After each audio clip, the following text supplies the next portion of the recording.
Ecuador renuncia en forma unilateral a preferencias arancelarias con Estados Unidos. Ecuador no ha autorizado salvoconducto a exagente de la CIA Edward Snowden. Vicepresidente Jorge Glass inspeccionó los trabajos en refinería del Pacífico en Manabí. Alcalde de Quito propone a la Asamblea reformas al Código Integral Penal. La inmediatez y la veracidad se juntan. Si usted quiere estar al tanto del quehacer noticioso,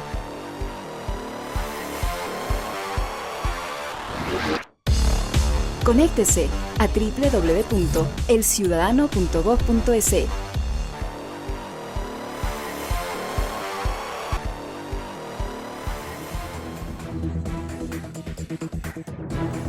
Cordiales saludos a las amigas y amigos que siguen el informativo El Ciudadano al Día para conocer cómo avanza la patria. Un saludo particular a nuestros compatriotas que residen en el exterior.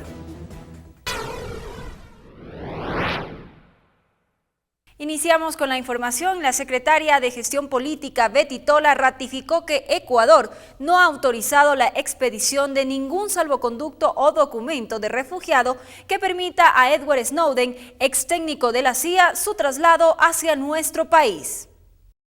La solicitud de asilo del señor Edward Snowden aún no ha podido ser procesada porque el peticionario no se halla en territorio ecuatoriano, señaló la secretaria de Gestión Política, Betty Tola. Calificó como inaudito el tratar de deslegitimar a un Estado por recibir una petición de asilo. El derecho humano a pedir asilo está determinado en el artículo 14 de la Declaración Universal de los Derechos Humanos y en el artículo 22 de la Convención Americana sobre esta misma materia.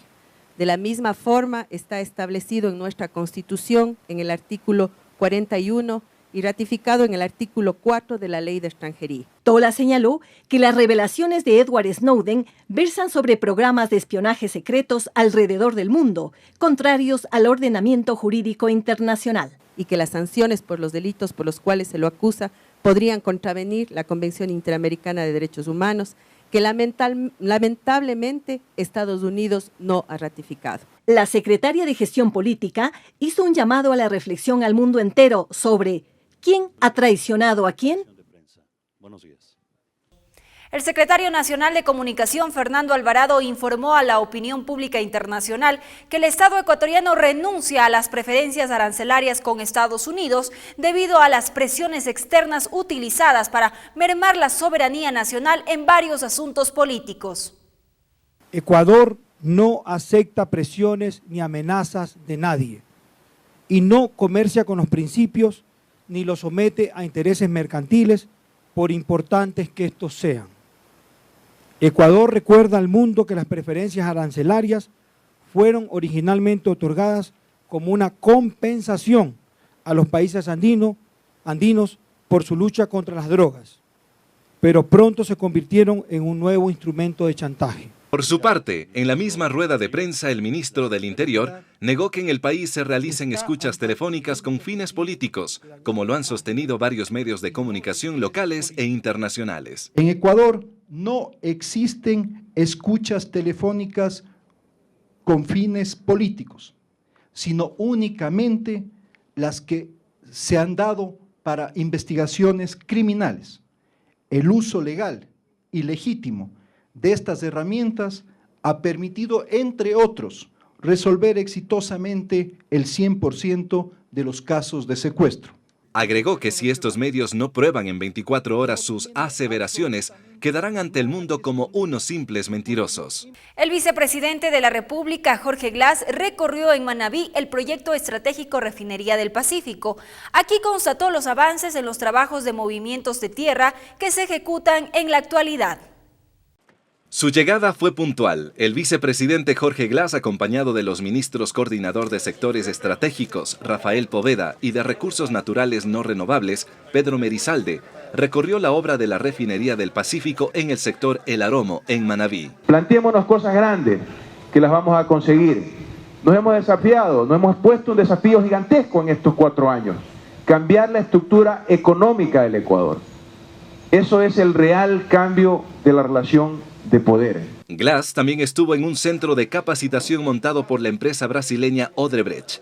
Más tarde, personalmente supervisó los trabajos del movimiento de tierra que supera el 30% en más de 500 hectáreas. La idea nuestra es seguir en ese avance que hoy es de 35%, pero seguir aumentando un poco y manteniendo ese progreso que tenemos hoy un 20% acima del planeado hasta el final del proyecto. La obra global tiene un avance del 20% y cuenta con el aval de un banco y un socio estratégico chino. El costo total de la refinería del Pacífico es de $12.000 millones. Nos da la certeza de que contaremos con el 100% de los recursos para este proyecto. Luego del movimiento de tierras vendrán obras como la ingeniería de detalle y para julio se espera conocer la empresa que construya el acueducto La Esperanza Refinería. Se presentaron 5 empresas, hay una comisión técnica que está evaluando esas ofertas y a fines de julio esperamos estar firmando ese contrato. Durante la visita hubo la presencia de varios activistas sociales, así como comuneros de la zona.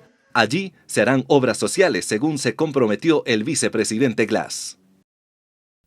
La ministra Doris Solís, quien preside el Consejo Nacional de la Niñez y Adolescencia, explicó los planteamientos que llevará al Consejo de Regulación y Desarrollo de la Información y Comunicación.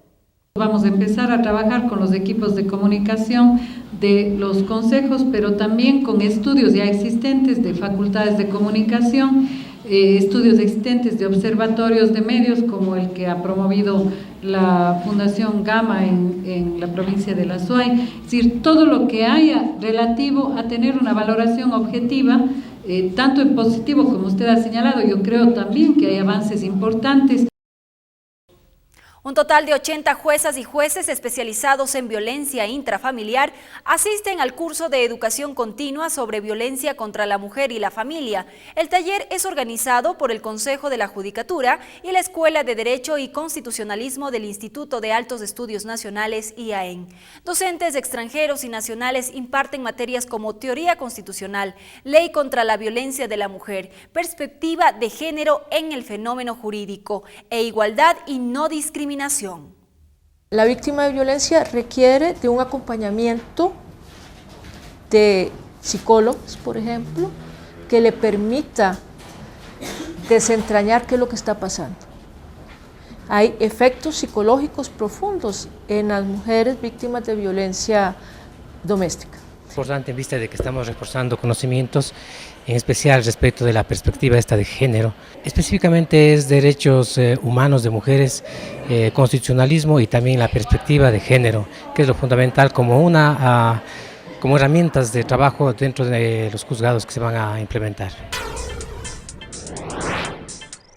Más buenas noticias. El sector de los curtidores en Ecuador creció en el orden del 8.6% entre 2011 y 2012.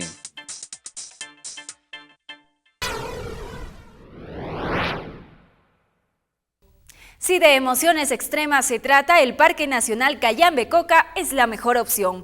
Trekking, andinismo y tubing son algunas actividades que no deben pasar por alto al visitar esta área protegida ubicada a solo 80 kilómetros de Quito. En el segmento Mi País les invitamos a conocer otra riqueza natural que orgullosamente tiene el Ecuador.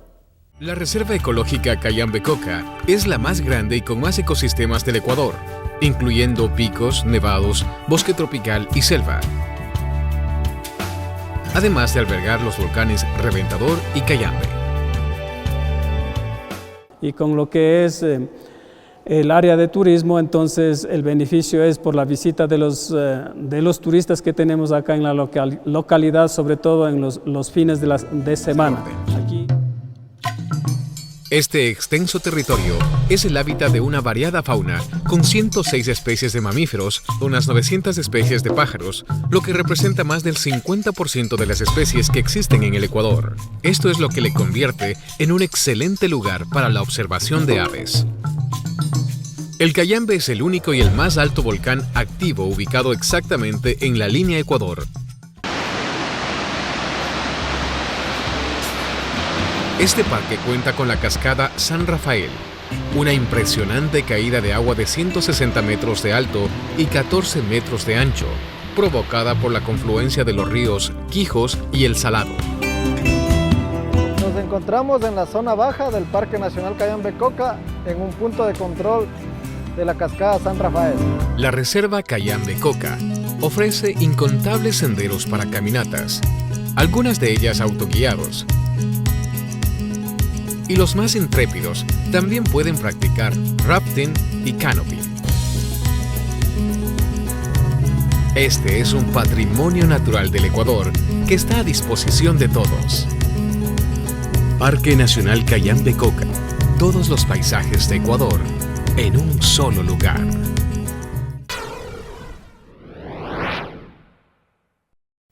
Los resultados alcanzados por las unidades de flagrancia en Quito y Guayaquil desde su creación en el año 2012 fueron analizados por las autoridades del sector justicia durante un desayuno de trabajo realizado en el Consejo de la Judicatura. Para demostrar el éxito que tienen estas unidades, el presidente del Consejo de la Judicatura reveló que 145 casos han sido resueltos entre 11 y 20 días, 184 entre 21 y 30 días, y 354 fueron juzgados en más de 30 días. Esto significa, señores, un juzgamiento 5 veces más rápido en temas de flagrancia y 4 veces de mayor dimensión en el mismo periodo, gracias al funcionamiento coordinado entre las instituciones. Agregó que este modelo de justicia, que ha dado buenos resultados en Quito y Guayaquil, serán replicados en el resto del país. Estamos haciendo ya, es un modelo en el que se coordina adecuadamente policía con la fiscalía para llevar un caso muy sólido ante el juez. El defensor público hace su trabajo de que se garantice el debido proceso y el juez podrá dar paso a un proceso abreviado. De esta forma, la administración de justicia en el país será más ágil y oportuna en beneficio de todos. El canciller de Ecuador y el ministro de Comercio Exterior de Malasia firmaron un acuerdo para impulsar el comercio, la promoción y atracción de inversiones y la cooperación. El ministro Ricardo Patiño señaló que se creará una comisión mixta que promueva el intercambio de experiencias entre ambos países con énfasis en la transferencia de conocimiento sobre el desarrollo de las pequeñas y medianas empresas. Gustaría mucho que el gobierno malasio y las empresas también, la inversión extranjera que pueda llegar desde Malasia al Ecuador, también colabore con el Ecuador en esta nueva visión de su desarrollo, que es la utilización de las nuevas tecnologías para mejorar el valor agregado de nuestros productos. El alcalde de Quito, Augusto Barrera, expuso ante la Comisión de Justicia de la Asamblea varias propuestas de reforma al Código Orgánico Integral Penal en materia de tránsito, transporte y seguridad vial, con el objetivo de reforzar la seguridad de las personas en las calles de todo el país. La Comisión de Justicia y Estructura del Estado, presidida por el asambleísta Mauro Andino, recibió al burgomaestre en comisión general. Estamos construyendo, estamos recibiendo una serie de aportes, de sugerencias de colectivos, de académicos, del sector justicia, al igual que usted lo ha venido haciendo, señor alcalde. Igual esperamos de los señores asambleístas seguir recibiendo los aportes para, ojalá en las próximas semanas ya poner a consideración de la comisión y empezar a debatir lo que sería el informe final en este Código Integral Penal. Durante su exposición ante la comisión, el alcalde de Quito fue claro al señalar que es de vital importancia aplicar reformas legales como parte de la transferencia de competencias del tránsito a los municipios. Hoy lo que tendríamos es una competencia plena de control de todo lo que dice la ley de tránsito a cargo de la agencia metropolitana. Por ello, el alcalde pidió también que el Código Orgánico Integral Penal incluya sanciones más fuertes a quienes atentan contra el espacio público y privado.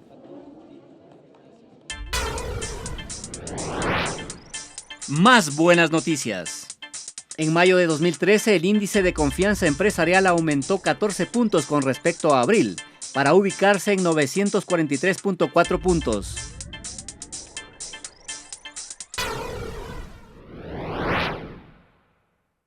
Y ahora en lo internacional, la salud del expresidente de Sudáfrica, Nelson Mandela, continúa en estado crítico. Jóvenes brasileños evalúan la situación económica de Brasil. Los detalles en el siguiente resumen de Noticias Internacionales.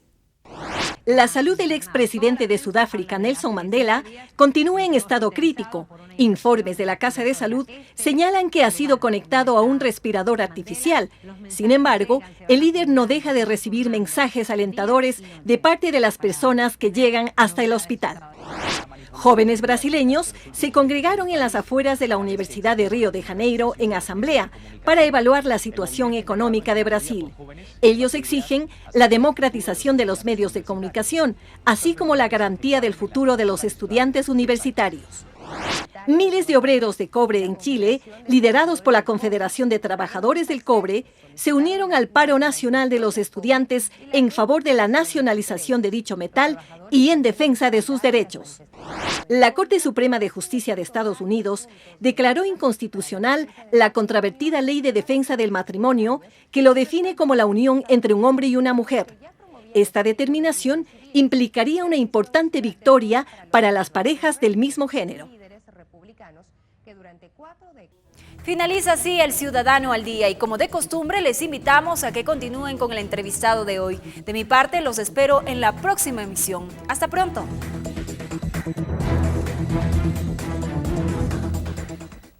Estimadas amigas y amigos televidentes, bienvenidos a El Ciudadano TV. En este espacio de diálogo abierto nos encontramos con la parlamentaria andina Silvia Salgado, con quien dialogaremos sobre varios temas de interés nacional e internacional. Parlamentaria, bienvenida al Ciudadano TV. Buenos días, Daniel, un gusto estar acá. Parlamentaria, Ecuador ha tomado una decisión soberana el día de hoy, que es denunciar unilateralmente a las preferencias arancelarias ATPDA con Estados Unidos debido a presiones internacionales como la aprobación de la Ley de Comunicación, que ha sido linchada bastante a nivel mediático en el extranjero, también por el asilo a Julian Assange y el análisis del asilo a Edward Snowden, el ex técnico de la CIA. ¿Cuál es su opinión al respecto? ¿Cómo influiría este tema a nivel internacional al país? Bueno, en la región andina, en este momento comprendida a través de este proceso de integración de la comunidad andina, en la que se encuentra Bolivia, Colombia, Perú y Ecuador, está vigente esta ley de protección arancelaria, es decir, condiciones de comercio con Estados Unidos que permite de alguna manera eliminar aranceles. Esto está vigente desde hace algún tiempo, esta ley tenía inclusive un periodo determinado, pero desde el enfoque de la erradicación de la droga en América Latina y especialmente en la región, se pretendía al menos que cumpla este objetivo. Una ley que estimule la actividad comercial en otros ámbitos a efectos de inclusive erradicar el cultivo de coca. Ese era el objetivo de estas leyes. Obviamente, Ecuador no es un país productor de coca. Entiendo que esto más bien fue motivado por Bolivia. Todos conocemos, la coca se constituye en un elemento inclusive cultural muy propio de ese país, pero que también ha sido industrializado para la producción de cocaína.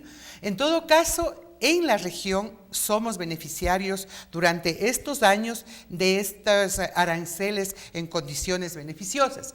Pero nosotros tendríamos que en este momento poner al debate otro tema, y que es fundamentalmente cuáles son los resultados de la política antidroga que se ha venido teniendo en la región y desde Estados Unidos, cuando es el principal país consumidor de la droga. Cuando esta ley y estos aranceles preferenciales ha servido más bien como una política de chantaje, no con los acontecimientos últimos, de manera permanente. Y en esas circunstancias yo creo que la decisión que ha tomado el país, el gobierno de manera concreta, lo que hace es liberar al país de los chantajes. Pero obviamente con plena responsabilidad frente al problema de las drogas, que es un problema multidimensional y no es un problema del gobierno de este país, sino de la región, del mundo y principalmente de un país consumidor como es Estados Unidos. Entonces aquí ya en el tapete de discusión ya no está el problema del asilo a quienes están relacionados con el tema de los Wikileaks, ya no es el hecho mismo de estar cada vez y cuando ubicándole en una lista negra a los países de la región andina, sino es develar la corresponsabilidad entre países productores, a lo mejor de coca, pero también entre países que comercializan y países consumidores. Eso es, entonces, para nosotros de ninguna manera esto va a hacer una incidencia mayor en el comercio, porque tenemos relaciones comerciales bilaterales. Perú tiene un tratado libre con Estados Unidos, por lo tanto, Bolivia igualmente ha tenido una posición soberana de renunciar justamente a estos aranceles en la medida en que no puede Estados Unidos impedirle la producción de coca de su planta ancestral, de su planta que tiene inclusive un contenido cultural, si por el contrario, el compromiso de seguir buscando alternativas para erradicar la droga en nuestra región, pero también con corresponsabilidad en el mundo, pero fundamentalmente con Estados Unidos. ¿Por qué un tema de cooperación internacional como es la lucha antidrogas se convirtió en un tema político, un tema geopolítico de presión a los países progresistas que muchas veces ha evitado que se tomen decisiones soberanas? Sí, justamente es este viejo estigma, ¿no?, de tener ubicado a Latinoamérica como el país productor de la coca, ¿no? Sin embargo, no hay el estigma para aquellos países que son justamente los consumidores, los que producen la mayor demanda y es más, los que reciben los beneficios económicos. En un encuentro que teníamos y en una discusión sobre la producción de la coca y los beneficios, los ingresos que tiene el cultivo, por ejemplo, de la coca, vemos que es una relación de 1 a 100, es decir, ¿cuál sería el beneficio del productor de la coca? Sería $1, y del beneficio de quien consume, comercializa y distribuye la cocaína, que ya es lo elaborado, lo industrializado, es 100. Es decir, estamos inclusive en eso viendo que se maneja realmente mediáticamente o se estigmatiza a América Latina como el país productor o el causante del problema de las drogas y no se ubica realmente el problema del consumo, el problema del comercio y el problema de la distribución que está justamente en grandes mafias, diría yo, en grandes redes que no precisamente están en América Latina, sino están en otros lados.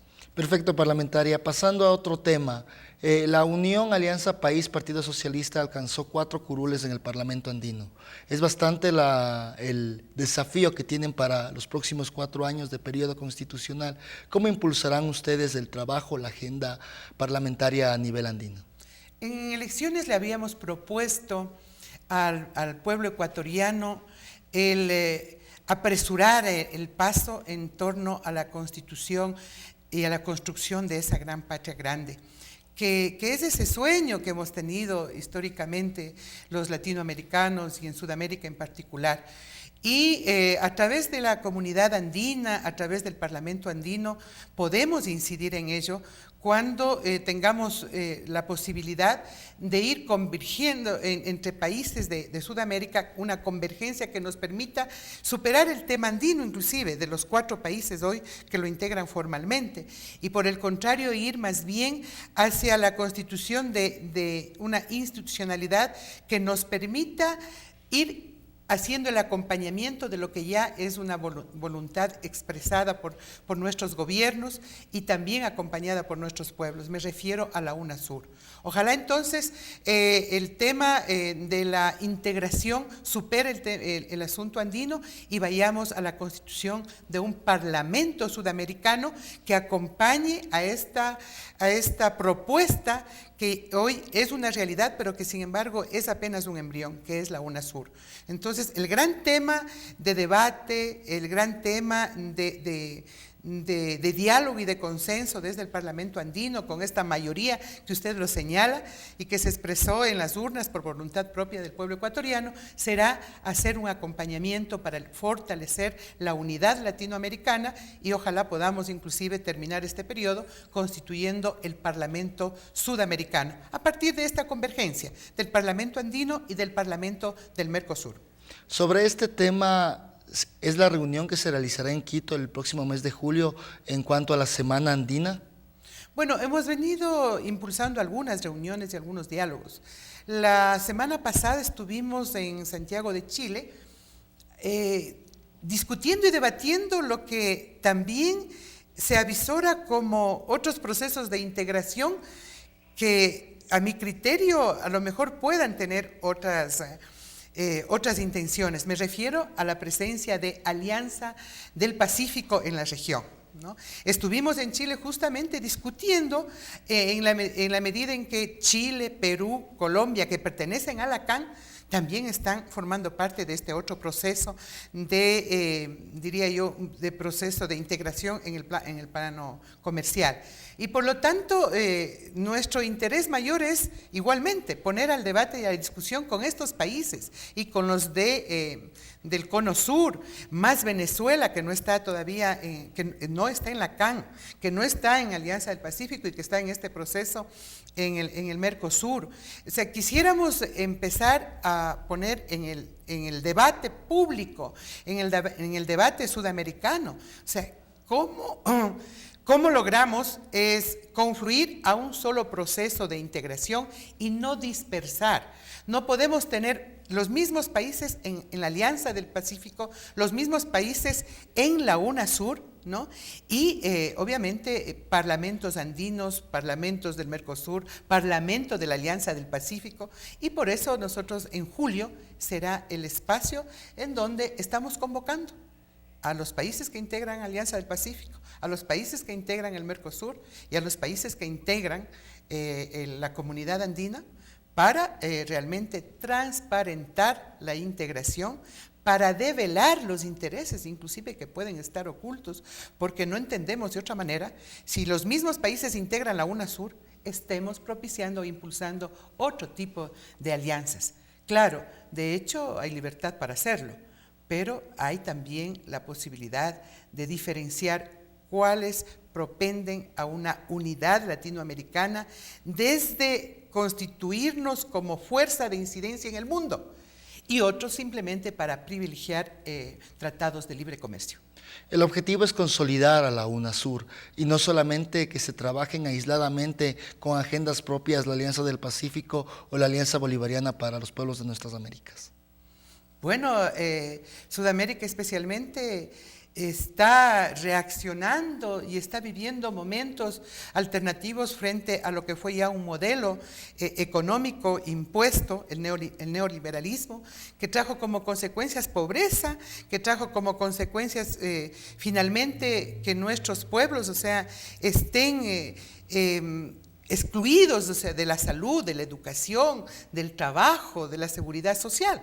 Por lo tanto, en este momento, yo creo que tanto los gobiernos como esos pueblos no va a ser fácil el regresar o retroceder a ese pasado que justamente los pueblos hemos decidido superarlo, impulsando alternativas de unidad y de integración. Una de ellas es una integración política, es el ALBA, pero nosotros le apostamos más bien a la unidad sudamericana, en donde independientemente inclusive de temas ideológicos, tengamos la posibilidad de unir nuestra América del Sur para frente a una globalización, frente a otros bloques regionales en el mundo, realmente estar en mejores condiciones, inclusive de tratar los temas comerciales. ¿Cuáles son los desafíos del Parlamento andino? Específicamente, ¿cuáles son los temas que pondrá en agenda estos próximos años Ecuador en el Parlamento andino? Bueno, la representación de Ecuador en el Parlamento andino tiene como misión justamente recoger lo que ya el gobierno de Rafael Correa ya ha hecho público a nivel de Latinoamérica y especialmente de Sudamérica. Si dejamos de ser países donde seguimos importando materia prima, si no ponemos de por medio la necesidad de dejar de ser países exportadores de materia prima y por el contrario, nos constituimos en países en donde nos complementemos y buscamos un mayor desarrollo industrial, comercial, en donde tengamos mayores potencialidades en cuanto a negociación negociaciones de acuerdos comerciales con otros bloques, no creo que podríamos avanzar en una real integración. Por lo tanto, el tema de debate, el tema del Parlamento andino, de la representación del Ecuador, es proponer al resto de países de América del Sur el cambio de la matriz productiva, en la complementación en cuanto a nuestras potencialidades productivas, económicas para el comercio. Pero, ante todo, empezar a construir una integración fundamentada en los derechos ciudadanos. Nuestro interés es construir la ciudadanía andina y la ciudadanía sudamericana, en donde los ecuatorianos, colombianos, peruanos, bolivianos, al margen de la discusión del comercio, del intercambio de mercancías, tengamos la posibilidad de ser ciudadanos con educación, ciudadanos con derechos de salud, ciudadanos que podamos tener libre tránsito en Sudamérica, ciudadanos que podamos tener mejores condiciones de vida. Eso es nuestro mayor interés como oficina de representación aquí en el país, y que tenemos la posibilidad de estar en la discusión, en el debate, en los diálogos y en los consensos, tanto a nivel de la comunidad andina como también a nivel de Sudamérica, a nivel de Latinoamérica y también a nivel de relaciones entre Europa y Sudamérica. Su mensaje final para los televidentes sobre el trabajo que ustedes desempeñarán en el Parlamento andino. Bueno, decirles que esto de la integración de nuestros pueblos, la integración sudamericana, no debe quedarse en el plano del debate del foro de representantes, ni de los gobiernos ni de los parlamentarios andinos. Debe ser un tema discutido en la base. Y por eso es que nosotros estamos convocando a que el interés mayor que debería tener la ciudadanía también sea la oportunidad en el mes de julio, cuando existirá aquí una asamblea del Parlamento andino, de todos los países que pertenecen al Parlamento andino y también de todos los países que pertenecen al Mercosur.